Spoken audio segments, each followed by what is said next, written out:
So I have a lot of relatives that live out of state, and a lot of those relatives aren't used to Florida.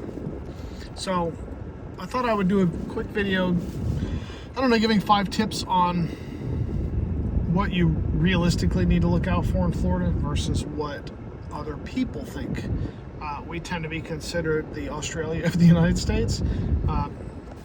There's some things that we have that are dangerous, right? We have alligators, that's probably the most famous. We have crocodiles, people don't realize it. We have alligators and crocodiles are both native to Florida. We have black panthers. We have black bears. Certain parts of Florida have monkeys. They're not native, they're endangered, or they're invasive. We have some big snakes. We got like Burmese pythons, or reticulated pythons. I think we might have anacondas by now. We have Argentine tegus. They're about a 5-foot long lizard. We have caiman, which is like a miniature alligator. We have a lot of things like that that can hurt you, but realistically, those aren't the things you really got to worry about. I will touch on alligators really quick. If you have small kids or you have small dogs, stay away from retention ponds with them, because people tend to think it's cute to feed alligators bread and all this kind of stuff. So when they see people, they associate people with food. And if you have a small child or a small dog, it could invite problems. So with the caveat with alligators, with that and during mating season, which is like springtime, those are the only 2 times you really got to be careful. But there's places around Florida you can rent a kayak or canoe or even a paddleboard and go canoeing and paddleboarding in water where there's alligators. People do it all the time here. I would argue that you probably need to worry more about the ocean than you do intercoastal waters as far as alligators go. You have to worry more about bluefish and jellyfish and all than you do about alligators. Anyways, so the things you really have to worry about. 1, the heat. Right now it's August, which in most other places I think it's probably beginning to cool off a little bit. The heat index here today I think was 108. I'm in Central Florida, right about an hour outside of Space Center. So you have to worry about the heat. Drink tons of water. We have very high humidity here.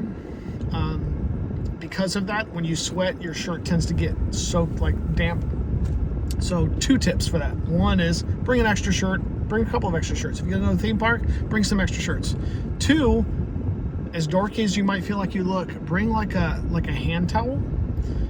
Because the way sweat works by cooling you off is by evaporation. It's not simply the fact that you're wet, it's evaporation. So if the water collects on your skin too much, that evaporation effect can't take effect anymore. So by having a hand towel, drying off as much sweat as you can, it actually keeps you cooler longer, because then that evaporation effect can happen again. So that combined with tons of water, that's the first thing you need to worry about. It's a serious concern here if you're not used to it. Second thing is, if you plan on going hiking, plan on going in any grass, even if it's somebody's yard, you gotta worry about fire ants. It'll look like a mound of dirt, and it'll look like there's nothing there. It just looks like a big pile of dirt until you go over and kick it with your foot, and all of a sudden thousands of ants come crawling out. And the way they operate is it's almost like they crawl up your legs and they all get into position, and then they send out a pheromone. It's like, okay, now, and they all sting you at one time. And you don't even feel them crawling up your leg until they start stinging you. It's pretty bad. Third thing you have to worry about is certain types of wasps and bees and stuff, specifically yellow jackets. We do have amber wasps. They love to collect outside of buildings. They like to make nests outside of buildings. But you don't really have to worry about them unless you're making a bunch of noise around them. What you do have to worry about is yellow jackets and other types of wasps and hornets and stuff, because just loud noises can piss them off. So if you see any kind of wasp-looking thing that's black and yellow, be on the lookout. Be careful. Another thing you may want to look out that you wouldn't think you'd have to look out for that much is, surprisingly, mockingbirds. If you happen upon a mockingbird nest, they will dive bomb you. It's kind of funny, but it kind of hurts too.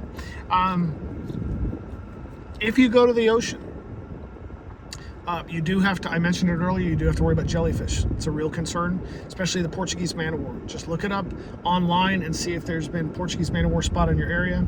They're a blue jellyfish, but their tentacles are pretty long, so you can get stung even though you're not near it. If you see one laying on the beach, yes, it can still sting you. The other thing you got to worry about, you will see, depending on how big the waves are, you might see some baby sharks and stuff at the ocean. You don't really have to worry about it as much as you think, but Florida is the shark attack capital of the world, so you still have to worry about it. Bluefish are something you got to worry about.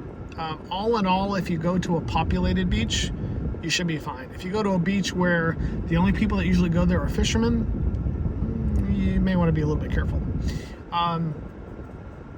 What else is there? Mosquitoes. If you're out at nighttime, be careful of mosquitoes.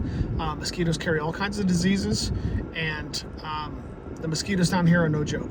So you can try, spraying the off stuff on you, stuff like that. But all that stuff does is mask them being able to smell you. If they still land on you, they're still going to bite you. So be careful of mosquitoes.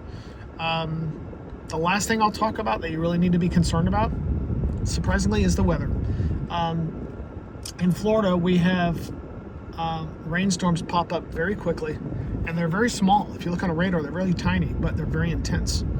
So it might be fine, and you might see some storm clouds off in the distance, but if it's coming your direction, within 10 minutes, it's going to be pouring and thundering and lightning. And if you've never driven in that kind of weather, it can be really scary and jarring. So be watchful of that. If you're not comfortable driving in that kind of weather, put on your hazards and pull off to the side of the road.